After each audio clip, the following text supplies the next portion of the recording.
우리는 언제나 나의 편에 서서 나를 변호하고 나를 사랑해 주는 사람이 있다면 큰 위로가 될 것입니다. 이런 글이 있습니다. 이기적인 것 같지만 무조건적인 내 편이 한 명쯤은 필요한 것 같아요. 잘했다, 못했다 따지기 전에 괜찮다고 말해줄 수 있는 무조건 내 편이요. 이 아이에게 무조건 내 편은 안타깝게도 인형밖에 없었습니다. 또 다른 그림을 제가 봤어요. 무조건 내 편이 있다는 건 정말 행복한 일. 강아지밖에 없었어요. 다행히도 우리는 무조건 우리 편이 되어주시는 하나님이 계십니다. 아브라함이 자기의 안전을 위해서 애굽왕 바로에게 그리고 나중에는 그랄 왕에게 무슨 거짓말을 했죠? 그렇죠. 자기 아내를 누이라고 해서 아내를 누구한테 보냈어요? 바로 왕과 그랄 왕에게 보냈습니다. 보냈다는 의미를 아시죠? 사라가 아름답다고 하니까 혹여 자기를 죽이고 아내를 빼앗아 갈까봐 하는 그런 위협, 그죠? 그거를 자기가 지레짐작으로, 그죠? 느끼고서 아내를 누이라고 하여서 준 것입니다. 아브라함은 아내 입장에서는 내 편이 아니고 남의 편입니다. 그래서 남편이라고 부르나 봐요. 자기를 위해서라면 아내는 어떻게 되어도 상관없다는 것입니다. 여기서 하나님이 개입하지 않았다면 사라는 결국은 애굽 왕실에서 그죠? 후궁으로 있었을 것이다. 이게 참 얼마나 기가 막힌 일입니까? 그러면 애굽 왕과 그랄 왕과 아브라함 중에 누가 가장 잘못한 거예요? 아브라함이거든요. 그런데 신기하게도 하나님은 아브라함 편을 듭니다. 하나님은 아무 잘못도 없는 애굽 왕에게 재앙을 내리시고 그랄 왕의 꿈에 나타나서서 막 그랄 왕을 막 꾸짖으셔요. 그래서 사라를 빨리 돌려보내라고. 애굽 왕 바로는요, 아브라함이 아내 사라를 누이라고 속이면서 딱 줄 때에 뭐까지 했냐면은요, 이에 바로가 그로 말미암아 아브라함을 후대함으로 아브라함이 양과 소와 노비와 암수 나귀 낙타를 얻었더라. 이렇게 돼 있으니까 아브라함이요, 아내를 어떻게 보면 자진해서 줬지만 팔아갖고 자기 재물을 굉장히 취한 이런 격이 됐다고 하는 것이죠. 그랄 왕도 아브라함의 아내 사례를 돌려보내면서 아브라함에게 거할 땅도 주고 은을 1000개씩이나 줬어요. 1000개씩이나 줘서 사라의 수치를 가리게 했으니까 잘못한 쪽은 아브라함인데 그로 인해서 재산까지 풍성하게 얻었습니다. 저에게도 이런 일이 일어났으면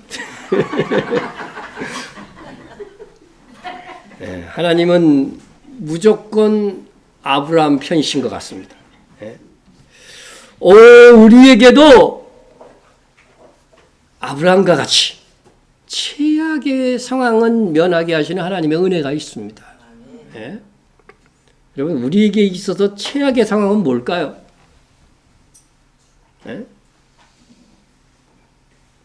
우리가 정말 믿음의 사람으로서 내게 일어날 수 있는 가장 최악의 상황은 우리가 믿음으로 거저받은 구원을 잃어버리는 것입니다. 그렇죠. 이거보다 더 슬픈 일이 어디 있습니까? 하나님은 그런 면에서 지금도 여전히 일방적으로 우리 편이십니다. 하나님은 우리를 무조건 사랑하시기 위해서, 무조건 우리 편이 되시기 위해서 우리를 선택하신 것입니다. 그래서 우리 안에 계신 성령님께서는 우리의 행위와 상관없이 우리의 믿음을 지켜서 우리의 구원이 상실되는 최악의 상황만은 막아주시는 것입니다. 이것이 구원학과 다른 새 언약에 하나님의 사랑에 열심히 더해진 것이라고 제가 누차 말씀을 드리는 것입니다. 자, 그래서 하나님께서 이렇게 우리를 무조건 사랑하시는데 이 세상에서 그래도 무조건 내 편이 되어주는 그러한 어떤 맛보기를 할 수 있도록 허락하신 것이 바로 가정이라고 하는 거예요. 가정. 예? 맛보기. 제가 가끔 말씀드리는데 옛날에 엿장수들 그죠? 우리 어린 시절 된 이 주기적으로 엿장수가 마을에 왔어요. 그죠? 마을에 와갖고 이 가위질을 하면서 말이죠. 아이들이 안 사 근데 예? 살 게 없지 아이들한테 그죠? 그러면 어떻게 돼요? 예? 맛보기를 딱 보여줘 애한테. 그러면 이 맛을 본 아이들은 어떻게 됩니까? 난리 납니다. 견딜 수가 없습니다. 그 미혹을 견딜 수가 없어요. 그래서 국자, 그죠? 스탠드된 국자, 프라이팬 갖고, 냄비 갖고 와가지고서 다 팔아 넘기는 것입니다. 예? 이 일로 인해서 야단을 맞아본 경험들이 다들 한두 번은 있을 것입니다. 그런데 여러분, 하나님께서 우리에게 맛보기, 하나님의 사랑에 대한 맛보기를 그래도 이 가정 속에서 좀 맛보아 봐라. 그래서 주신 것이 가족인 것입니다. 정말 그래서 우리가 그런 가족이 되기 위해서는 가족은요, 가족 안에서 집안에 들어가면 지지고 볶고 야단치고 장난 아닙니다. 그죠? 그런데 밖에 나가면 어떻게 돼요? 모두 가족 편이 되는 거죠. 서로 편이 되어주는 것이죠. 예? 여러분 세상의 법에도요. 범죄자를 숨겨주면 어떻게 돼요? 처벌받습니다. 제가 형법을 봤어요. 형법 범인은닉죄. 예? 벌금 이상의 형에 해당하는 죄를 범한 자는 은닉 또는 도피하게 한 자는 3년 이하의 징역 또는 500만 원 이하의 벌금에 처한다. 이게 법이에요. 그죠? 근데 가족이 숨겨줘. 그런 사람들의 그런 경우는요. 특례 조항이 있어요. 2항에 친족 또는 동거의 가족이 본인을 위하여 전항의 죄를 범한 때에는 처벌하지 아니한다. 이거 잘 알고 계세요. 우리 식구 중에 범죄하면 숨겨줘도 돼. 괜찮아. 가족은 그게 인지상정이라고요. 가족은 본능적으로 그게 법보다 앞선다는 거죠. 항상 그 편이 될 수밖에 없다고 하는 것을 여러분 이 세상의 법도 성경적으로 돼 있다니까. 예? 예? 그래서 우리는 우리 가족을 무조건 덮어주고 아껴주고 사랑해야 되는 것입니다. 다시 말하지만 집안에서는 지지고 볶고 싸워도 집 밖에 나가면 무조건 감춰줘야 돼. 집안에 있었던 자기 가족의 비리를 밖에 나와서 막 얘기하는 거 이게 선한 게 아니에요. 이거는. 예? 물론 상담하기 위해서 말하는 건 괜찮지만 동네방네 쓸데없이 떠들고 다니면 안 된다고 하는 겁니다. 무조건 자기 편, 같은 편이 되어줘야 됩니다. 응? 그런데 가족은 무조건 같은 편이 되어주는 것으로 충분하지 않습니다. 예? 우리 그리스도인은 우리는 내 가정을 복되기 위해서 가정에서 내가 해야 될 몫이 있다고 하는 것입니다. 성경은 우리가 각자의 가정의 일원으로서 해야 될 책임과 의무에 대해서 말씀하고 있어요. 예? 그래서 자기 가족을 돌보지 않는 사람은 누구보다 악해? 불신자부터 악하다고 하는 이 충격적인 말씀을 하고 있는 것입니다. 그래서 오늘은 가정에 대한 성경 말씀을 처음부터 쭉 교동문에서 살폈지만은 쭉 살펴보면서 가정 속에 과연 내가 해야 될 일이 무엇인가, 내가 해야 될 그 몫의 일이 무엇인가, 그것을 깨닫고 그것을 행하도록 해야겠습니다. 가정은 누가 세우셨습니까? 가정은 어떻게 시작되었어요? 어디에 나와요? 성경? 창세기에 나오죠. 창세기에 나옵니다. 아담이 돕는 배필이 없으므로. 아담 혼자 있을 때 가정이에요? 아니에요? 아니에요. 여러분 이게 돕는 애하드라고 하는 이 단어는요. 정말로 다른 데에서 원어적으로 사용된 것은 하나님의 전적인 능력 있는 도우심 그런 것을 얘기할 때 쓰여진 단어이기 때문에 하나님께서 아담에게 정말 귀한, 그죠? 하나님이 주시는 남자를 잘 보필할 수 있는 배필로 주신 것입니다. 이 아담, 이 아담이라고 하는 것은요, 성경에 보면은요, 이게 제가 원어를 요번에 찾아보니까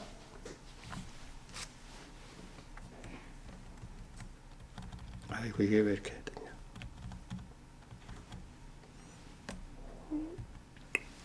붉다는 뜻이에요. 붉다. 예. 예. 예. 붉다. 예. 예. 기억이 빠져버렸네. 붉다. 예. 붉다는 동사가요, 명사화된 것이 아담이라고요. 그러니까 아담이 여러분 백인종이에요, 황인종이에요, 아니면은 흑인종일까요? 붉다라고 하는 그런 단어에서 아담이라는 그 이름이 나온 걸로 봐서는요, 제가 보기에는 홍인종일 가능성이 있어, 그죠? 예. 여러분, 아담은 모든 인종이 다 나올 수 있는 유전자를 가지고 있었던 거죠, 그죠? 예. 여러분, 지금도 모든 인종이 다 나올 수 있는 그런 유전자를 가진 사람이 있을까요? 있어요. 이렇게 살펴보면은 막 이게 뭐 서로 결혼해가지고서 막 이렇게 해가지고서 섞이다가 보면은요, 그런 사람들이 나옵니다. 백인끼리 결혼했는데 흑인이 나온 경우가 있어요, 없어요? 있죠. 그런 경우란 말이에요. 그러니까 유전자는 갖고 있는 거야. 확률은 적어도. 그런데 이 하나님께서 처음 창조하신 아담과 하와에게는 무슨 유전자가 있었던 거예요? 모든 인종이 나올 수 있는 유전자가 다 있었던 거예요. 그러니까 그것이 이제 노아의 후손들도 그런 것을 가지고 있었기 때문에 이렇게 인종이 바뀌어지고, 또 백인들끼리 보니까 백인들끼리 어울리고 흑인들은 흑인들끼리 어울리고 이렇게 하다 보니까 이렇게 나뉘어서 인종이 퍼지게 된 거죠. 이거는 여러분 그 학교에서 무슨 유전학이 있어요. 그거 배운 사람들은 다 아는 얘기입니다. 그래서 하여튼 이 아담이 붉은 피부를 갖고 나온 것이라고 저는 추정이 됩니다. 그래서 붉은 홍인종은요, 대표적인 게 이 아프리카의 그 아메리카의 그 원주민 그 인디언들이 이게 얼굴이 붉다고 합니다. 하여튼 그래서 이렇게 붉은 피부를 가진 이 아담이 혼자 있을 때는 뭐예요? 가정이 아닌데 그에게 이제 돕는 배필이 와가지고서 여러 인종이 여기서 퍼져 나간 것이죠. 예? 자, 그런데 이제 남자와 여자가 이렇게 합하여 하나가 되는데 여호와 하나님이 아담을 어떻게 됐어요? 깊이 잠들게 하시니. 예. 오늘날의 마취제가 이때부터 이제 작용이 되는군요. 깊이 잠들게 하시니 잠들매 그가 그 갈빗대 하나를 취하고 살로 대신 채우시고. 예? 자, 이 아담에게 이제 이런 일들이 있고 나서 여호와 하나님께서 이제 아담에게 취하신 갈빗대로 누구를 만들어요? 여자를 만들었어요. 그러니까 여러분 이게 사람을 가리키는 것이 이슈인데 그것의 여성형이 여자야. 그러니까 여자도 사람이라는 소리예요. 아담만 사람 아닙니다. 그래서 여자를 만드시고 그를 아담에게 이끌고 오시니. 예? 예? 아담이 뭐라고 그래요? 최초의 사랑 고백이 나옵니다. 예? 아담이 이르되 이는 내 뼈 중에 뼈요 살 중에 살이라. 이것을 남자에게서 취하신즉 여자라 부르리라. 예. 여러분 사랑의 이 고백도요 사실의 근거에서 얘기해야 돼. 그죠? 아담의 갈빗뼈에서 나갔으니까 내 뼈 중에 뼈요 또 갈빗대에 살 좀 붙어 있었나 봐 이렇게. 그러니까 살 중에 살이라. 예? 그렇게 해서 남자에게 취하였으니 여자라고 부리라. 원래 한 몸이었다는 거예요. 그러니까 한 몸처럼 한 몸이 되어서 사랑하라고 주님이 말씀하신 것이죠. 예? 그래서 아담이 이 고백을 했습니다. 그래서 사실에 기반한 최초의 사랑의 고백. 다른 사람한테 사랑 고백할 때도 이렇게 봤는데 하나도 안 이쁜데 너무 예뻐 이러면은 이게 사실에 근거하지 않은 거예요. 그러니까 그 사람의 좋은 장점들을 딱 보고 수긍할 만한 것으로 사랑의 고백을 해야 되는 것입니다. 이렇게 사랑의 고백을 하자. 하나님이 뭐라고 그래요? 이러므로 남자가 부모를 떠나 그의 아내, 여기 아내라고 했는데 사실은요 여자라는 말이에요. 그의 아내, 아담의 여자죠. 그러니까 아담의 여자. 그의 아내와 합하여 둘이 한 몸을 이룰지어다 이렇게 말했습니다. 그래서 남자와 여자가 합하여 둘이 하나 되어서 가정을 이루는 것입니다. 남자 혼자 또는 여자 혼자로서는 새로운 가정을 시작할 수가 없는 것입니다. 1856년에 태어난 미하일로 톨로토스라고 하는 사람이 있었습니다. 근데 이 사람은 태어난 지 4시간 만에 엄마가 안타깝게도 죽었어요. 근데 걷다가 친척들도 연락이 안 되고 없어. 그래가지고서 그를 사람들이 그리스에 있는 아토스산에 있는 수도원에 맡겼습니다. 예? 근데 이 수도원은 종교적인 이유로 1056년부터요, 예, 이 규정이 여기 나와 있는데, 1056년부터 여자는 물론이고, 동물도 암컷은 출입금지. 예? 그러니까 이 수도에는 사자가 있다면 얘는 못 들어가는 거지. 얘가 암놈인 거 알죠? 사자는 여기 없지. 순놈은 털 갈개가 있으니까. 그래서 이 수컷은 무조건 안 되는 거야. 암컷은 못 들어가. 여기에. 예? 강아지도 마찬가지인 거죠. 예. 그런데 미하일로는 수도원에 맡겨준 이후에 뭐가 됐냐면 수도승이 됐어요. 수도승이 되었고 평생 이 수도원을 떠나지 않고 이곳에서 살게 되었습니다. 예? 그래서 이곳에서 82세까지 살다가 죽었어요. 여러분, 그러면 어떻게 된 겁니까? 82년 동안 여자를 본 적이 없어. 여자를 본 적이 없는 것입니다.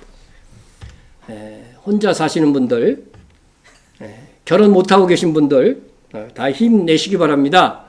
여러분들은 거리에 나가기만 하면 남자도 보고 또 여자는 남자들 볼 수 있습니다. 여러분, 이렇게 아담 혼자 있을 때는 가정이 아닌 것이죠. 아닌 것입니다. 참 이렇게 이 세상에는 여자와 남자를 본 적도 없이 죽은 사람들도 드물지만 이렇게 있었다고 하는 거예요. 역사 속에서. 아담이 돕는 배필인 여자를 아내로 맞이한 후에 뭐가 된 거예요? 가정이 된 것입니다.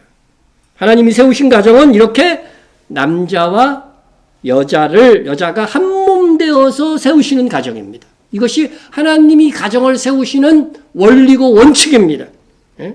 그런데 사람들이 타락하여 죄를 더하다가 남녀가 결혼하고 가정을 이루라고 하셨는데 동성연애, 거기까지는 그래도 이해한다고 해도 동성 결혼을 합니다. 그것을 그래도 합법화하는 그런 나라들이 지금 세계적인 추세예요. 이게 하나님이 세우신 가정을 어떻게 되는 거예요? 변질시키고 파괴시키는 이런 행위라고 하는 것입니다. 그래서 성경은 이런 죄들을요, 최악의 죄로 취급하고 있어요. 여러분, 로마서 1장에서 사람들이 우상을 섬겨요. 하나님을 섬겨야 되잖아요. 하나님이 창조하신 거니까. 하나님을 섬기는데 우상을 섬김으로써 최악의 저주받은 인간의 모습의 형태가 어떻게 나타나는지를 말씀하고 있습니다. 자, 보세요. 썩어지지 아니하는 하나님의 영광을 썩어질 사람, 그죠? 썩어질 사람의 모양으로 만들었어요. 예? 썩어질 사람. 여러분, 우상에서요, 최고 발전된 형태가 겨우 뭐예요? 사람이에요. 근데 사람은 다 썩어서 늙어서 죽잖아요. 그죠? 그걸로 만들었다는 거죠. 또 우상이라고 신이라고 만든 게 결국 뭐예요? 새. 여러분, 많이 있죠, 이런 새 모양들. 예? 고대 우상들을 보면 독수리 날개. 예? 그렇게 해서 만들어 놓고, 또 짐승. 예? 성경에도 나오죠? 황소가 신이래. 예? 짐승을 가지고서 말이죠. 신이라고 하고. 또 기어다니는 동물 모양의 우상. 대표적인 게 뭐예요? 뱀이죠. 이게 인도에 가면 이게 불교가 결국은 이게 이 석가모니 위에 이렇게 뱀들이 보호하고 있으니까 이게 옛뱀, 성경이 옛뱀, 마귀, 용이라고 얘기하잖아요. 그러니까 이게 불교가 누가 만든 종교라는 거예요? 예? 마귀가 만든 종교입니다, 여러분. 예? 이렇게 우상으로 바꿔버렸다는 거죠. 그럼으로 인해서 나타난 이 결과가 뭐냐? 최악의 인간의 이런 우상숭배로 인해 나타난 결과가 뭐냐면요. 그 다음 절에 나와 있어요. 그러므로. 그런 우상숭배 결과 하나님께서 그들을 마음의 정욕대로 더러움에 내버려 두사 그들의 몸을 서로 욕되게 하게 하셨으니. 예? 여러분, 그들이 정욕적으로 막 살게 되면 우상숭배로 인해서 이게 하나님께서 그렇게 내버려 둔 거야. 아주 타락한 형태로. 여러분, 우상숭배에서 이러한 정욕이 나온다고 하는 것들은 우리는 쉽게 생각할 수 없잖아요. 근데 하나님이 그렇게 하신다는 거죠. 우상숭배를 하면 그런 세상이 된다고 하는 것입니다. 예? 그것을 얼마나 중요하면 다음 절에서 계속 2번 반복을 합니다. 이는 그들이 하나님의 진리를 거짓 것으로 받고 피조물을 주물주보다 더 경배하고 섬김이라. 아까 만든 그 우상들이 전부 다 뭐예요? 피조물이잖아요. 피조체. 그걸 갖고 신으로 섬기고 있으니 하나님이 얼마나 정말 답답하고 속상하고 화가 나시겠어요. 그래서 이런 일 때문에 어떤 일이 생겼느냐? 하나님께서 그들을 부끄러운 욕심에 내버려 두셨으니, 이런 부끄러운 욕심에 내버려 두신 것이 뭐냐 하는 거죠. 최종적으로 곧 그들의 여자들도 순리대로 쓸 것을 받고 영리로 쓰며, 그와 같이 남자들도 순리로 여자 쓰기를 버리고 서로를 향하여 음욕을 부리듯 할매. 하나님께서 남자와 여자를 사랑해서 가정을 이루는 것이 뭐예요? 순리라는 거죠. 이것을 영리로 바꿔서 여자들끼리 사랑을 하고 남자들끼리 사랑하고, 예? 서로를 향하여 음욕이 부릴다면 남자가 남자와 더불어 부끄러운 일을 향하여 그들의 그릇 때문에 상당한 보응을 그들 자신이 받았느니라. 제가 전에 말씀드렸죠. 이미 이 사람들은 상당한 보응을 받은 거예요. 어떤 보응? 제가 가르쳐드렸는데 한번. 이미 동성결혼이 합법화된 나라에서 조사를 해보니 동성결혼을 한 사람은 일반 남녀가 결혼한 사람보다 수명이 20세가 줄어들더라는 거예요. 하나님이 벌하시는 겁니다. 알게 모르게 하나님이 벌하시는 거죠.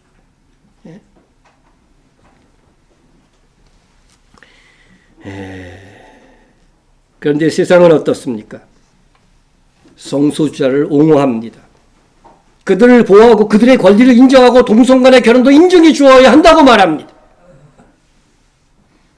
이 시대 최고의 기독교 국가인 이 미국에서 이게 앞장서고 있는 겁니다. 이번에 우간다에서 반동성애법을 통과시켰어요. 예?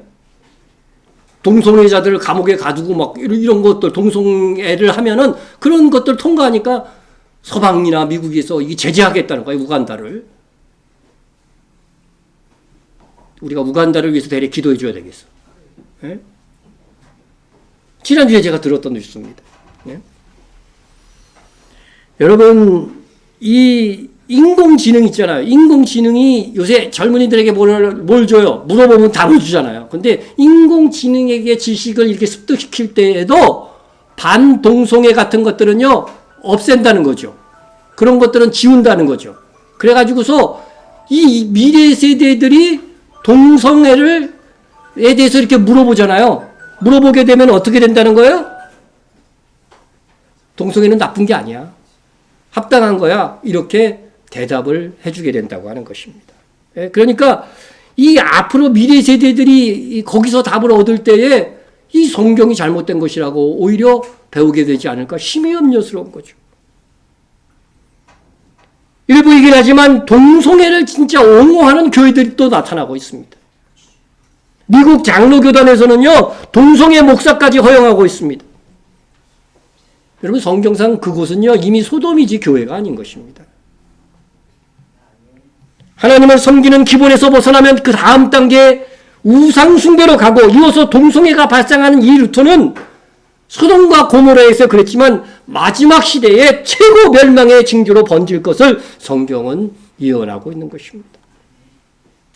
영적 원리는 이런 거예요. 하나님을 믿지 않잖아요. 그러면 하나님을 믿지 않는 것에 그치지 않아요. 왜냐하면 인간 마음속에서는 뭐가 있냐면은 신을 찾아가는 그런 종교심이 하나님께서 넣어주셨어요. 그래서 동물에게는 이런 게 없잖아요. 그러니까 인간에게만한 신을 찾는 그런 종교심이 있다는 것이죠. 나는 안 믿어 해도요, 결국 위기에 처하게 되면은요, 신을 찾고 절대자에게 도움을 구한다니까요. 그러니까 하나님을 믿지 않는 사람들은 우상숭배에 빠질 수밖에 없어요. 다음 단계로. 그런데 우상숭배가 아주 극구로 달려가면 그 사회가 동성애로 빠지는 사회가 될 것이다. 동성애 사회가 된다. 성경이 그렇게 말하고 있는 것입니다.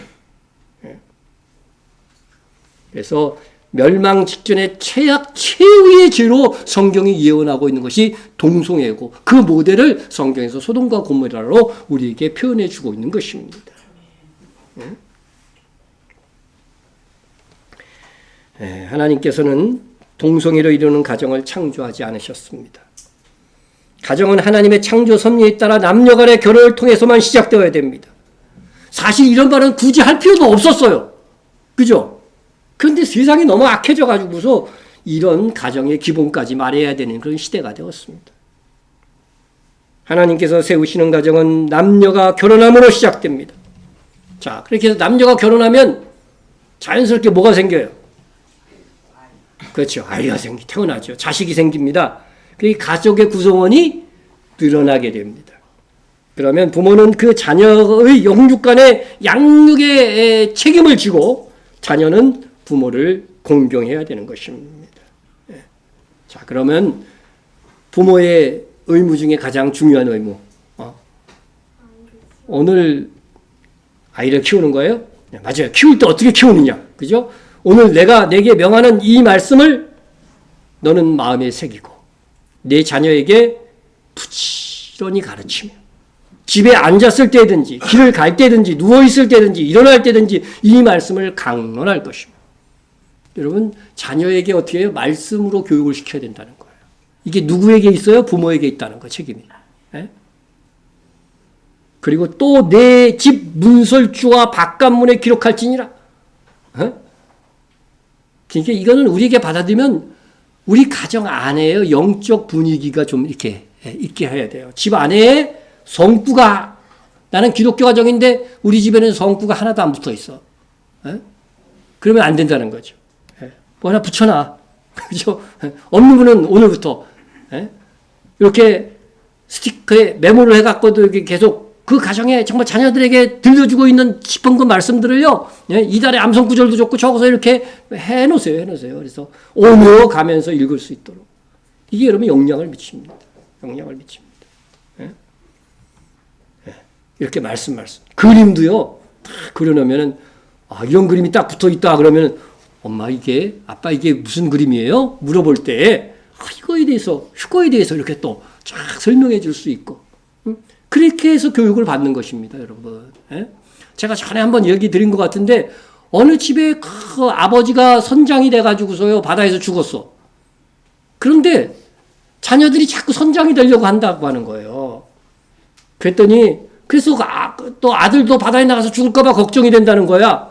그래서 그 집을 방문한 목사님한테 그 얘기를 했더니, 목사님이 집을 쭉 훑어보더니, 원인이 뭐냐? 멋있게 아버지가 선장으로요 배 타고 바다에서 쫙 있었던 사진들이 쫙 걸려 있는 거야. 저걸 맨날 아이들이 보니까 어떻게 되는 거야? 선장이 되려고 한다는 거죠. 저거부터 치우세요. 여러분, 우리가 매일 보는 사진, 그림, 말씀, 성구 이것을 우리가 영적으로 아름답게 가정을 갖고 갈 줄 알아야 된다고 하는 것을 주님이 명하신 것입니다. 네?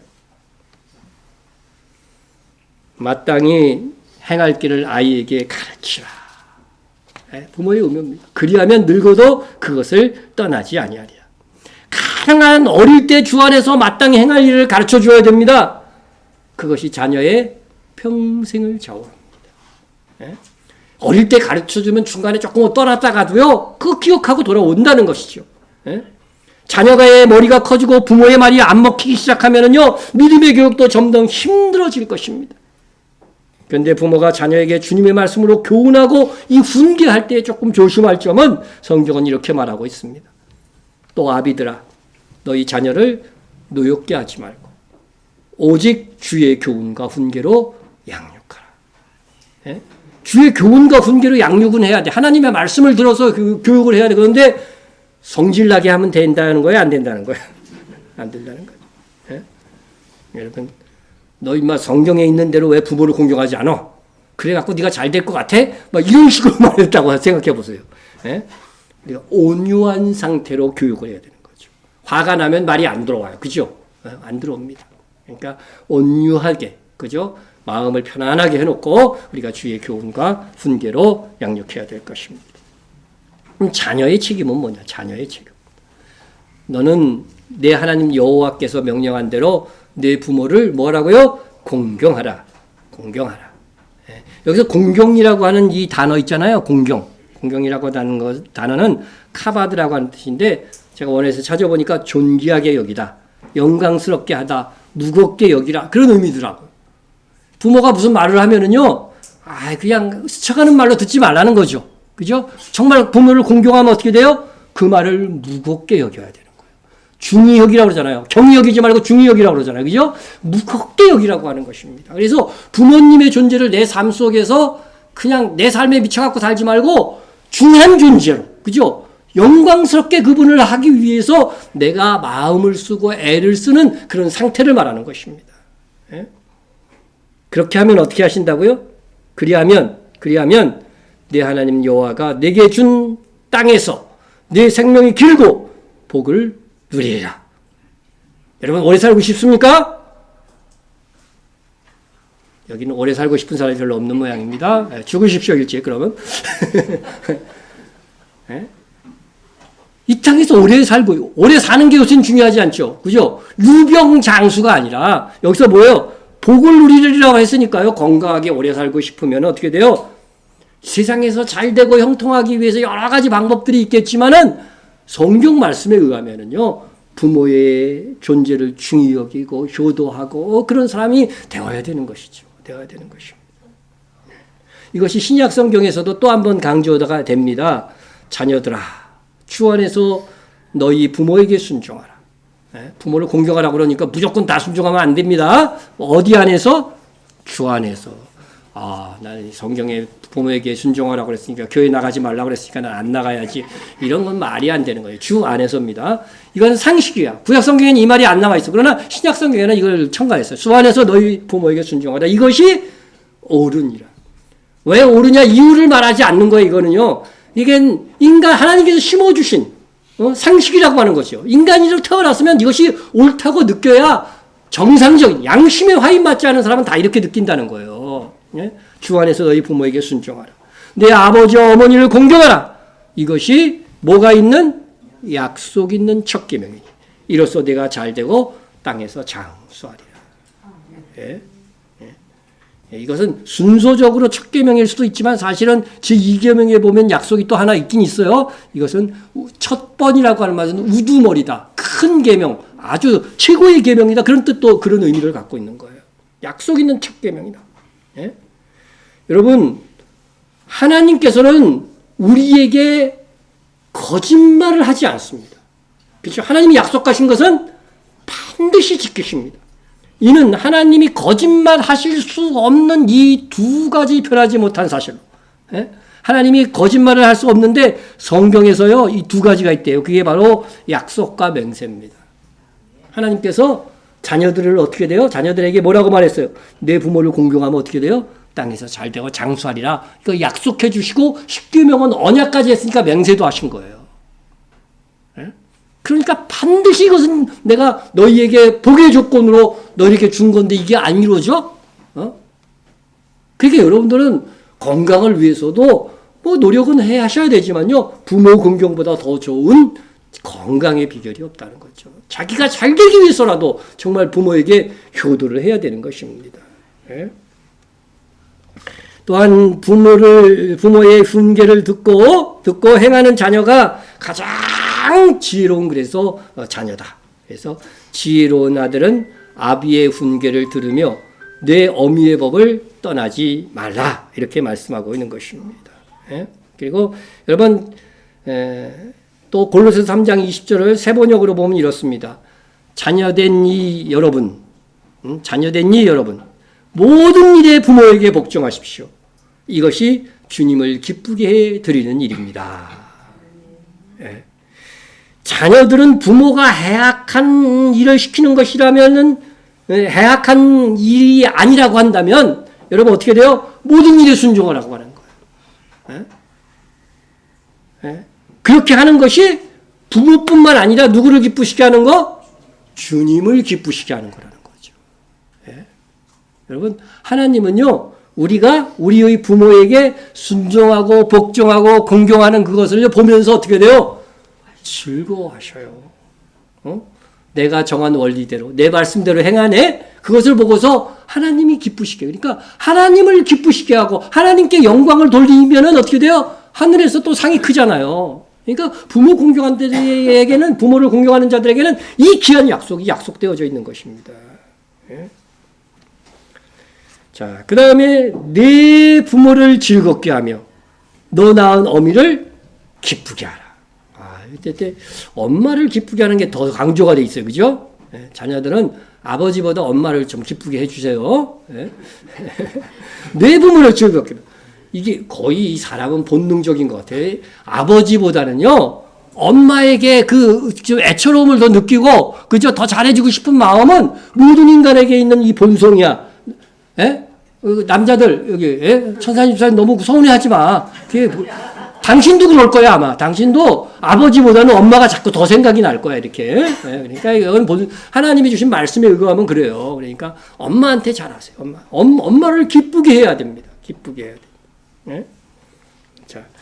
자, 그래서 자녀들은 부모를 즐겁게 하는 것이 무엇인지 잘 살펴서 기쁘게 해드려야 됩니다. 예? 부모가 예수 잘 믿는 걸 제일 기뻐해. 그러면은 자녀는 어떻게 해야 돼요? 예수 잘 믿는 게 최고 효도지. 뭐 돈은 갖다 주고 다 잘해주는데 예수는 안 믿어. 그러면 그건 정말로 부모를 기쁘게 해드리는 게 아니에요. 그렇잖아요. 네, 그렇습니다. 자, 이 계명들은요, 폐할 수 없는 계명입니다. 근데 예수님 때에 이 부모 공경의 법을 이런 식으로 폐해 왔어요. 예? 또 이르시되 너희가 너희 전통을 지키려고 하나님의 계명을 잘 저버리는도다. 자기들이 전통을 만들어 놓고 하나님의 계명에 저촉돼. 그러면 이 전통은 어떻게 돼요? 버려야 되는 거죠. 예? 어떤 계명이었느냐? 모세는 내 부모를 공경하라 하고 또 아버지나 어머니를 모욕하는 자는 죽임을 당하리라 하였거늘. 야, 아버지와 어머니를 모욕하는 게 얼마나 큰 죄인지 알겠죠? 율법적으로 큰 죄입니다. 예? 그런데 너희는 뭐라고 말해? 너희는 이르되 사람이 아버지에게나 어머니에게나 말하여 이르기를 내가 드려 유익하게 할 것이 고르반 이렇게 선포하는 거예요. 예? 고르반은 성정고를 말하는 거예요. 헌금통 얘기하는 거야. 예? 예? 곧 하나님께 드림이 되었다고 하기만 하면 그만이라 하고, 부모를 공경할 그 돈들이요, 나 다 헌금했습니다. 부모보다 하나님이 더 중요하니까 하나님께 다 헌금했어요. 그러면 부모에게 공경하지 않아도 된다는 거. 부모에게 물질적 공경을 안 해도 된다는 거예요. 예? 그렇게 하면 자기 아버지나 어머니에게 다시 아무것도 하여 드리기를 허락지 아니하여 이렇게 말하고 있습니다. 예? 이것이 바로 너희가 전한 전통으로 하나님의 말씀을 폐하며 또 이 같은 일을 많이 행하느니라 하시고. 여러분, 부모를 공경하고 늙은 부모의 그 생활비를 주고 뭐 이런 것들은요, 어떠한 것으로도 폐할 수 있는 계명이 아닙니다. 폐할 수 있지 않아요. 예? 그런데 사람들은 자꾸 하나님이 더 우선이라고 그랬고 자꾸 자기 전통으로 그런 계명들을 만들어냈다고 하는 것입니다. 예? 우리는 이것을 잘 이 주님의 의도를 알아야 됩니다. 부모 공경하는 일은 어떤 일을 하였다고 면제되는 의무가 아니라고 하는 것입니다. 부모 공경, 부모 봉양은 자녀의 마땅한 도리인 것입니다. 이를 행하는 자녀에게 하나님께서는 땅에서 잘되고 장수하는 복을 주실 뿐만 아니라 하늘에서도 상을 주시는 것입니다. 또 자기 가정을 희생해서 이렇게 돈 버는 사람들이 있어요. 그죠? 보면은 출세하고 나서 자기 가정을 희생시키는 사람들이 있어요. 성경에 이런 말씀이 있습니다. 자기 집을 해롭게 하는 자의 소득은 바람이라. 그거 아무것도 아니고. 정말 예수 믿는 사람이 이렇게 했어요. 자기 식구들을 희생시켜가면서 자기가 돈을 벌었어. 부모 공양하지 않고 막 이렇게 돈 모아갖고 투자해갖고 돈을 벌었어. 그거 나중에 바람처럼 날아갈 것이다. 하나님이 그렇게 하실 것입니다. 그럼 우리가 복된 가정을 만들고자 어떻게 해야 될 것입니까? 우리가 복된 가정은 어떤 가정이냐? 내 집 안방에 있는 내 아내는 결실한 포도나무 같으며, 그죠? 결실한 포도나무는 포도, 그죠? 따먹을 수 있는 거죠. 내 식탁에 둘러앉은 자식들은 어린 감람나무 같으리라. 아직 감람 열매, 올리브 열매가 안 열렸어. 그러나 어린 감람나무는 뭐가 있어요? 커서 열릴 수 있는 소망이 있잖아요. 그러니까 집에 있는 자식들은 소망의 자식들인 거죠. 희망이 있어, 이 아이들에게. 예? 이러한 가정, 이런 가정은 조건이 뭐냐면 여호와를 경외하는 자는 이같이 복을 얻을 것이니라. 예? 하나님을 잘 믿고 섬기면은요, 이 복이 반드시 우리에게 있을 것입니다. 예? 여러분 이것을 꼭 기억하시길 바랍니다. 보라, 자식들은 누구의 기업이에요? 여호와의. 내 기업 아닌가? 그렇게 생각했는데 여호와의 기업이라고 합니다. 예? 그래서요, 자녀를 잘 교육시켜 가지고서요, 잘 되었어. 저 안에서 잘 됐어. 그러면 이것은 여호와의 기업에 어떻게 돼요? 기업을 잘 되게 한 것이니까 당연히 누가 상을 줘야 돼? 여호와께서 상을 주셔야 되는 거죠. 이게 원리가 그런 것입니다. 예? 그래서 믿음의 자식들이 많은 것은 그 자체로 여러분 복이 되는 것입니다. 복이 되는 겁니다. 자식 농사 잘 져야 되는 이유가 여기에 있습니다. 자식을 믿음으로 잘 키웠으면 이는 여호와의 기업을 일으킨 자로 하늘의 상급을 받게 될 것입니다. 그런데 자식이 많은 대로 다 믿음으로 키웠다면 그 사람은 상급이 어떻게 되겠어요? 더 많아지겠죠. 그래서 장사의 수중에 화살이 되는 거예요. 이 화살통에 이것이 가득한 자. 믿음의 자녀가 많을수록 이 사람은 복된 사람이라고 하는 것입니다. 자, 그러면 이제 부모 자식 간의 말씀을 드렸는데, 그리고 부부에 관한 것도 말씀을 드렸는데, 형제들. 보라, 형제가 연합하여 동거함이 어찌 그리 선하고 아름다운 거. 예. 여러분, 부모 입장에서 형제가 막 싸우고 있어. 그러면은 누가 제일 속상해요? 진짜 부모가 속상하거든요. 형제끼리 치고받고 막 이러면은요, 여러분 다 경험하셨을 거예요. 그런데 하나님이 보시기에 형제들끼리 잘 연합해서 동거해가지고서 말이야, 이렇게 이끌고 나가고 있으면요, 좀 부한 형제가 가난한 형제를 돕고 막 이런 식으로 가면은요, 너무 하나님이 보시기에 기쁘고 그것이 아름답게 보이는 거예요. 네? 그래서 형제들이 이제 시집장가 가면 어떻게 돼요? 있는지 없는지 살아. 그래도 어려운 일이 당하게 되면 형제밖에 없는 겁니다. 성경이 말씀, 형제는 위급한 때를 위하여 낳느니라. 그죠? 다들 잘 살고 있으면 그렇게 크게 신경 안 써도 돼. 그러나 어느 한쪽이 못 살고 있으면 이거 어떻게 돼요? 도와줘야 되고. 위급한 일을 당했으면은요, 격려해주고, 또 물질적으로 도와주고, 그렇게 해야 되는 것이 형제애라고 하는 것입니다. 네? 우리 모두에게는 이렇게 가정을 돌보는 의무가 있습니다. 누구든지 자기 친족, 특히 자기 가족이죠. 자기 가족. 예? 자기 가족이 돌보지 않으면 믿음을 배반한 자요 불신자보다 더 악한 자니라. 이게 무슨 말씀이냐면 불신자도 자기 가족 돌봐요, 안 돌봐요? 돌보죠, 당연히. 그런데 신자가 되어서도 자기 가족을 안 돌보면 이거는 불신자도 하지 않는 악행을 하는 거라는 거예요. 예? 그러니까 불신자보다 악한 행동이 되는 거죠. 믿는 자는 불신자보다 더 도덕적으로 거룩해야 됩니다. 그런데 불신자도 하지 않는 잘못을 범하면 되겠느냐 하는 것입니다. 예? 여기서 보면 누구든지라고 그랬어요. 그죠? 누구든지. 예? 예외가 없다는 것입니다. 우리 가정에서 부모든 형제든 자녀든 어느 위치에 있든지 가족을 섬기고 돌보는 역할을 해야 한다는 것은 예외 없는 당연한 하나님의 말씀이고 의무라고 하는 것입니다. 얼마 전 저희 어머님한테 들었는데요. 그 교회에 방모 권사님이라고 하는 분이 남편이 장로예요. 장로인데, 두 분이 늘 새벽 기도에 그렇게 열심히 나오고 신앙생활을 잘 하신대요. 그런데 어느 날, 근데 이 부부의 특징은 뭐냐면, 여자가 남편의 일거수일투족까지 다 챙겨준 거예요. 예? 이거 좋은 거 아닙니다. 너무 챙겨주면. 예? 다 챙겨주는 그게 습관이 됐어요. 습관이 되었는데, 그래서 이제 나이도 들고, 그래서 너무 몸이 피곤한 거예요. 예? 그래서 몸살 감기가 왔는데 남편 보고 오늘은 당신이 알아서 좀 밥 좀 차려 먹으세요. 그랬더니 남편이 뭐라 그랬게요? 응? 그러면 이혼하자 그러더래. 참 이혼도 참 쉽습니다. 예? 예? 저도 그 말을 듣고 너무 어이가 없었어요. 이게 진짜 사실일까? 이게 정말 사실이라면 정말 아직도 이런 사람이 있는가? 예? 예. 도대체 그동안 성경에서 뭘 배웠나? 새벽에 무엇을 위해서 매일 나가서 도대체 기도하는 것인가? 아무리 장로고 새벽 기도에 나와도 이런 분은요, 뭐보다 악한 거예요?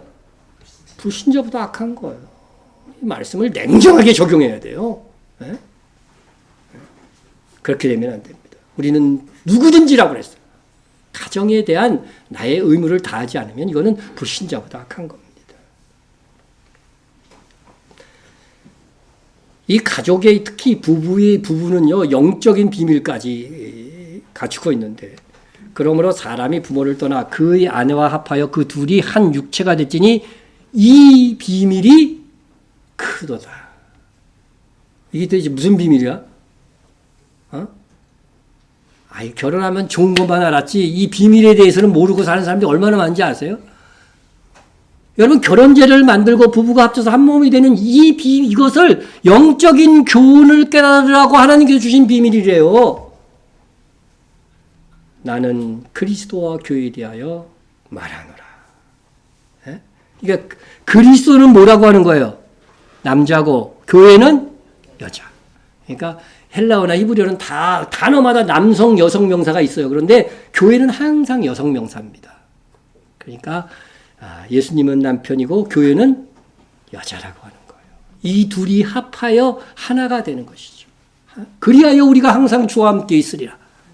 그래서 우리의 결혼식은 언제 완성돼요? 휴거 때 완성되는 거예요. 그리하여 항상 우리가 주와 함께 있으리라. 그러면서 이어지는 말씀이 그러나 너희도 각각 자기의 아내 사랑하기를 자신같이 하고 아내도 자기 남편처럼 존경하라. 이게 그러나 이 접속사를 진짜 잘못 번역했어. 우리나라 번역성. 새 번역이나 이런 건 다 그러므로로 제대로 했는데 그러므로입니다. 그러므로 너희도 각각 자기 아내 사랑하기를 자신같이 하고 그 정도로 사랑하라는 거죠. 아내도 자기 남편을 존경해야 되는 거죠.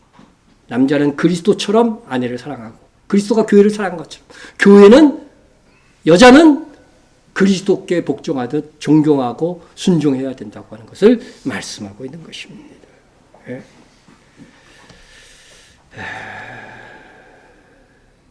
이어지는 말씀도 그렇습니다. 아내들아 남편에게 뭐 하라고요? 복종하라. 남자들은 이 말씀이 위안이 되죠. 그죠? 옆에 아내가 있으면 이 말을 해주세요. 아내들아 남편에게 이는 주 안에서 뭐라고요? 설명할 필요가 없다는 거예요. 마땅한 바니라. 여러분 이게 더 어려울까? 아니면 남편들에게 주는 계명이 더 힘들까? 남편들아 아내를 사랑하며 괴롭게 하지 말라. 자기를 내어주기까지 남편은 사랑하라고 얘기합니다. 여러분 이 말씀은 도저히 순종하기 어렵습니까? 제가 언젠간 이 가정주일에 이 말씀을 들었더니 그거는 좀 힘듭니다. 어느 권사님이 저한테 얘기한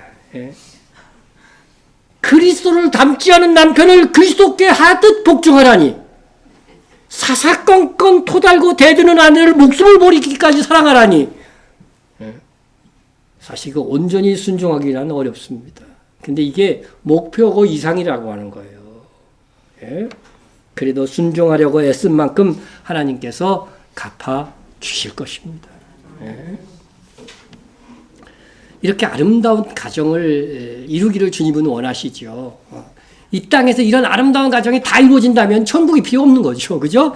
그 부족한 부분들이 있기 때문에 하나님의 나라, 하나님의 가정, 그것을 우리가 추구하는 것입니다. 그런데 오늘날 이 아름다운 가정들이 줄어드는 시대입니다. 우리는 인구도 줄고 그래서 가정도 줄어드는 이런 시대를 살고 있습니다. KBS에서 창이라고 하는 이런 프로에서 저출산 다가오는 재앙 이런 제목으로 프로그램을 방송한 적이 있었습니다. 그 내용을 조금 정리해보면 이렇습니다. 여러분 0.78 무엇을 뜻하는 숫자일까요? 이 뉴스를 잘 보시네. 작년 출산율이에요, 우리나라. 그죠? 작년도, 그죠? 22년도 출산율입니다. 0.78. OECD 국가 중에서 몇일까요? 1입니다. 그래도 정상적으로 사는 나라 중에는 가장 아이를 안 낳는 나라가 1위 우리나라예요. 그것도 2위하고 엄청나게 차이. 1 이하인 나라는 아예 없어. 1.2 몇인가가 2위야. 그 다음은 뭐예요? 그 차이가 조금씩 아주 작아. 근데 2위와 1위의 이 엄청난 차이를 한번 보세요. 0.78이야, 우리나라는. 예? 이런 상태로 간다면, 우리 2020년, 뭐 거의 현재라고 할 수 있는데, 인구가 5,100만 정도 됩니다. 근데, 앞으로 이렇게 가면은요, 2070년도에는 우리나라 50년 후에, 50년 후에 나는 어차피 없을 거니까 뭐 이렇게 생각하지 마시고, 여기 50년 후에 있는 애들도 있잖아요, 여기에. 그죠? 그래 되면은 3,400만 대로 줄어든다는 거예요. 인구가. 예? 이때가 온다면 아파트는 어떻게 될까요? 남아서 골칠 겁니다. 예? 사람들이 결혼을 덜 하고, 결혼해도 아이를 잘 낳지 않으려고 합니다. 그것은 당장 살기 어려운 우리네 사회 환경 때문입니다. 그래서 점차 결혼도 부유한 사람들, 승자들의 전유물이 되어 가고 있는 것 같아서 심히 안타깝습니다. 그러나 혹 이것이요, 마지막 환란의 때에는요, 그날에는 아이 벤 자들과 젖 먹이는 자들에게 화가 있으리라. 말씀에 비추어 보면 전화위복이 될 수도 있겠다. 그런 생각을 하게 됩니다. 우리나라 1980년도에 중위 연령이 뭔지 알겠죠? 평균 연령, 그죠? 21.8세였습니다. 제가 이때 대학교 1학년 때거든요. 그때는 제 나이 때가 제일 많았던 거야. 평균 연령 21.8세. 얼마나 젊은 나이였습니까? 지금은 우리나라 평균 나이가 몇 살쯤 됐을 것 같아요? 2020년 기준으로 43.7세. 엄청나게 높아진 거죠. 20세 이상 높아졌어요, 평균 연령이. 근데 2070년 되면 어떻게 될 것 같아요? 평균 연령이 65.2세예요. 이때의 한갑을 맞이하는 세대들은 자기 나이보다 더 높은 거예요, 평균이. 예? 자기 나이보다 더 많은 사람들, 환갑을 맞이해도 자기 나이보다 더 나이 많은 사람이 절반 이상이 되는 그런 시대가 예정이 되어져 있습니다. 제 예상에는 그때는 안 올 것 같아요. 그 전에 주님이 오실 거라고 저는 생각하는데, 이게 정말 그래도 혹 이어진다고 한다면 그렇게 된다는 것입니다.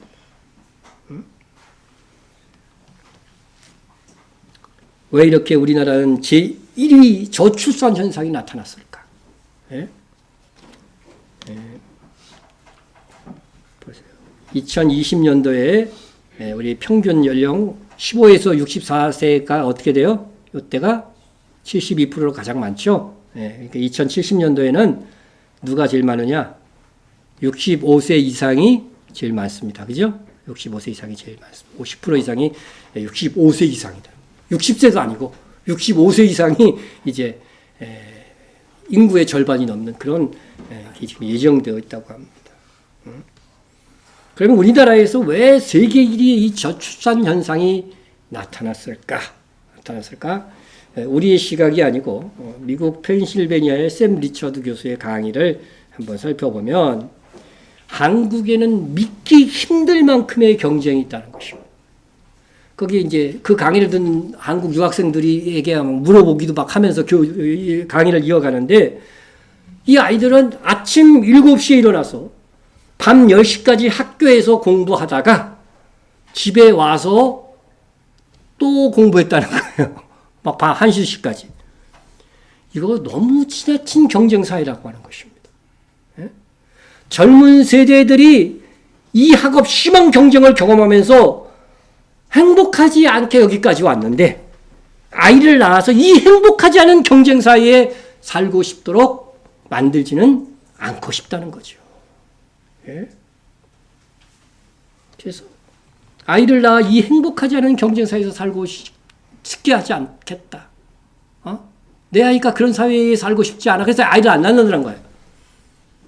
근데 반면에 어떤 사람도 있었냐면, 젊은이 중에 힘들어도 아이를 낳아서 키우다 보니 아이가 주는 기쁨이 더 크다. 이런 젊은이도 있다는 거죠. 에? 누가 오를까? 누가 최후의 승자가 될까? 그건 모르지만 아니, 성경적으로는 이것이 맞죠. 그죠? 그죠? 힘들어도 자기 십자가를 지라고 그랬으니까. 자녀를 위해서 십자가를 지는 삶을 사는 것이 맞습니다. 그런데 점점 아이를 낳지 않고 살고 싶다는 이 세대들이 점점 숫자가 많아지고 있다는 것입니다. 우리 사회에서 많아지고 있다고 하는 것입니다. 네? 그래서 정말 살기 힘든, 아이를 낳기 힘든 세대인데 이 젊은이들이 또 보는 게 뭐냐면요. 나이 든 세대를 보는 거예요. 나이 든 세대들은 잘 살고 있는가? 예? 외국 사람들이요. 우리나라에 와서 참 신기하게 생각하는 게 뭐냐면 거리에 폐지 줍는 노인들을 너무 쉽게 볼 수 있다는 거예요. 서울이나 지방이나 가면 폐지 줍는 노인, 이게 외국에서 이런 사람들이 없는 모양이야. 폐지 줍는 노인들을 보면서 그래도 한국이 잘 산다는 나라인데 왜 이런 사람들이 많을까? 이 복지가 땡이라고 하는 거예요, 우리나라가. 예? 노인 빈곤율도 보면은요, OECD 국가 중에 43.4%로요, 그렇죠, 43.4%로 이것도 1위야. 하여튼 1위 하는 거 되게 많아, 우리나라. 2위하고 차이를 한번 보세요, 이거. 미국이 23%인데, 예? 얼마나 노인 빈곤율이 높습니까? 이게 한번 복지를 누려본 적이 없기 때문에 이 노인이 빈곤해도 그걸 막 우리나라 사람들이 잘 받아들이는 것 같아, 아마. 그래서 노인 빈곤으로 위험도를 따졌어도요, 역시 세계 1위입니다.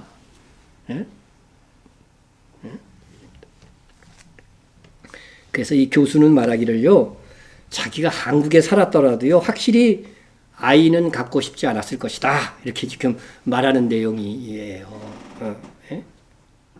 그런 상처를 가진 젊은 세대, 노력해 상승하기 힘든 사회구조, 빈곤한 노인 세대까지, 그래서 아이를 갖고 싶지 않은 세상, 그래서 결혼하고 싶지도 않은 세상이 되어버린 것입니다. 새로운 가정이 만들어지지 못하고 있는 세상, 그러나 누구든 다 가족이 있고 가족에 현재 속해져 있는 것은 또 사실이에요. 그래서 이렇게 상처가 많은 젊은 세대가 있는 이 세대 속에 우리의 가정은 더 중요하게 된 것입니다. 그들까지 품어야 되니까. 예? 그래도 품을 수 있는 것이 가정이기 때문에 그렇습니다. 교회도 하나님의 가족입니다. 예? 가정과 교회가 이 힘들어진 세대 가운데 자기 역할을 잘해야 합니다. 사실 성경에 나온 고엘제도, 룻기에 나오잖아요. 예? 율법에도 나옵니다. 형수지수법, 이런 것들이 우리의 시각으로 보지 않고 그 당대에는요, 정말로 가족 안에서 누가 대를 잇지 못하든가, 누가 재산이 물려받지 못하든가, 이런 일이 없도록 하기 위한 하나님이 정하신 법이었다는 거예요. 예? 다 가난한 자들을 가정과 친족들이 구제해야 되는 이 규정을 율법 속에 하나님은 다 넣어주셨던 것입니다. 그것뿐 아니라 가정의 부모를 통해서 신앙 교육을 명하고 있고, 십계명을 통해 부모 공경을 인간 관계의 가장 중요한 가치, 인간과 인간의 계명 중에 첫 번째 계명으로 하나님께서 우리에게 주신 것입니다. 지금 우리나라가 이렇게 경쟁이 심하고 살기 어려운 세대가 되다 보니까 우리의 가치관도 점점 많이 상실되어져 있습니다. 무엇이 인생을 가장 의미 있게 만드는가? 라는 질문을 세계 각국 사람에게 물어보면은요, 대부분이 가족이라고 대답한대요. 여기 이제 그 설문조사 나온 건데, 여기서 보세요. 여기 위에서부터 이렇게 여러 국가들 있잖아요. 네, 여러 국가들. 이것은 전부 다 내 인생을 의미있게 만드는 것은 가족이고 가정이라고 대답한 거예요. 근데 여러분 잘 안 보시겠지만 여기가 사우스 코리아에 갖고 우리나라하고 세 나라만 틀려. 근데 우리나라는 뭐가 가장 내 인생을 의미 있게 만드는가? 뭐라고 대답했을 것 같아요? 가족이 아니에요. 물론 우리 가족과 가정이 아니라 우리 인생을 가장 의미 있게 만드는 건 누구예요? 하나님이시죠. 그러나 일반적으로 세상에서는 가정이 가장 중요하게 여긴다는 거예요. 그런데 우리 한국 사람들은 최1위로 1, 2 이렇게 쭉 있는데 1위로 물질적 풍요를 말하고 있어요. 물질적 풍요. 예?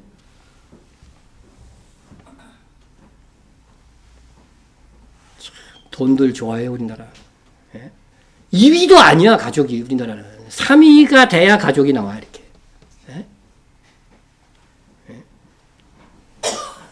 돈보다 하나님, 물질보다 하나님께서 나에게 허락한 식구들을 더 소중히 여겨야 됩니다. 근데 우리 사회는요, 물질이 우상이 되기 가장 쉬운 나라가 되어져 있어요. 우리는 성경이 명하는 가정의 회복이 필요한 나라에 살고 있습니다. 내 가족을 누구로 하나님께서 주셨든지 우리는 우리의 가정을 행복하게 만들어가야 할 책임이 있습니다. 우리가 행복한 가정을 만들기 위하여 얼마나 노력하고 수고했는가에 대해서도 그리스도의 심판대 앞에 서서 선악간에 행한 대로 심판을 받을 날이 올 것입니다. 가정의 이론으로 내가 어떻게 처신해야 하는지 그 기본은 말씀에 있고 그 말씀된 걸 오늘 쭉 여러분에게 열거하면서 말씀을 드렸습니다.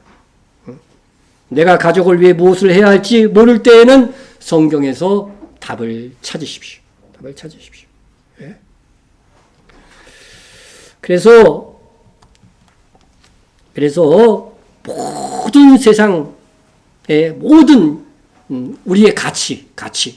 첫 번째는 하나님이지만 그 하나님이 주신 이 가정을 소중히 여기고 그 부모님을 중히 여기고 자녀를 사랑하고 이런 아름다운 가정들을 우리가 만들어 가야 하겠습니다. 그런데 여러분, 모진 세상에서 살다 보니 우리 가정에서도요, 부서진 부분, 상실된 부분이 다 있습니다. 다 있습니다.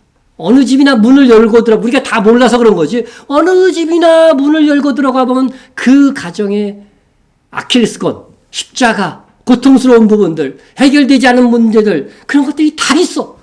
다 있습니다. 그게 없으면 이 세상이 천국이지. 천국이 된 거지, 이미. 우리가 천국을 소망하는 것은 가정이 천국이라고 하지만 그 부족한 부분들이 있는 것입니다. 그러나 내가 가정의 그 부족한 부분을 메꾸고자 부단히 기도하고 말씀 안에서 사랑하고 섬기면 주께서 위로하시고 갚으시는 날이 오는 것입니다. 더욱이 우리는 지금 마지막 시대를 살고 있습니다. 이 시대에 우리의 가정이 함께 믿고 함께 깨어있는 것이 매우 중요합니다. 보라, 여호와의 크고 두려운 날이 이르기 전에 내가 선지자 엘리야를 너희에게 보내리니. 여러분, 여호와의 크고 두려운 날이 언제입니까? 예수님이 오셨을 때는 뭐라 그랬어요? 은혜를 얘기했죠. 그러나 보복의 날, 크고 두려운 날에 대해서는 말씀하지 않으셨죠. 이걸 인용하면서도요. 그러니까 여러분, 크고 두려운 날, 여호와의 크고 두려운 날은 심판하시는 그날, 예수님이 재림하시는 날을 가리키는 것입니다. 그날이 오기 전에 누구를 보내요? 선지자 엘리야를 보낸다는 거죠. 예수님의 초림 때도 엘리야를 보내지만은요, 예수님이 다시 오실 때에도 어떻게 돼요? 엘리야를 보내겠다는 것이죠. 그러니까 오늘날 마지막 시대는요, 엘리야의 영이 작동하고 있는 시대인 것입니다. 엘리야의 영이, 엘리야가 하는 역할이 뭔지 아세요? 말라기 선지자는 예언해 놨습니다. 그가 아버지의 마음을 자녀에게로 돌이키게 하고 자녀들의 마음을 그들의 아버지에게로 돌이키게 하리라. 가정의 회복을 얘기하는 거예요. 마지막 시대에 정말 주님의 다시 오심 휴거될 것을 원하는 사람들은 자기 가정을 돌봐야 돼요. 이렇게 하지 아니하면, 돌이키지 아니하면 어떻게 말씀하신지 알아요? 두렵건대 내가 와서 저주로 그 땅을 칠까 하노라. 주님 다시 오시면요, 가정을 안 돌본 이 사람들에 대해서 분명히 하나님께서 저주로, 그죠? 심판하실 것을 예고하고 있습니다, 여러분. 주님 다시 오실 것을 예비하는 것 중에 하나가 가정 회복입니다. 선교도 분명히 중요한 교회의 사명이지만 우리 개인들에게는 가정을 회복시키는 것이 마지막 시대에 우리의 사명으로 주신 거예요. 우리 어떻게 하든 가정을 믿음으로 가꾸는 이 엘리야의 사역에 동참하여서 주님 다시 오실 때를 예비하고 주님 다시 오실 때 상 받는 우리가 됩시다. 통성을 한번 기도하겠습니다. 나의 가족을 위해서 기도하세요. 가족의 이름을 그래도 한 번씩은 이렇게 부르면서 직계 가족은 부르면서 기도하시고요. 가족의 영육 간의 건강을 위해서 기도하시기 바랍니다. 육체뿐만 아니라 영육간의 건강을 위해서 우리 교회 가정들을 위해서 중보해 주시기 바랍니다. 우리 교회에 아직 복음화되지 않는 가족들이 있습니다. 그들이 다 복음화될 수 있도록 기도해 주시고요. 말씀에 그 가정 안에서 내가 해야 될 부모이면 부모, 자녀이면 자녀, 형제이면 형제의 의무를 다 하겠습니다 하고 서원하시고 실천하시기 바랍니다. 우리 선교회를 위해서도 기도하고 우리 가정들도 선교의 열정을 가진 함께 모든 식구가 선교의 열정을 가진 가정이 될 수 있도록 여러분 기도해 주시기 바랍니다. 통성으로 기도합니다.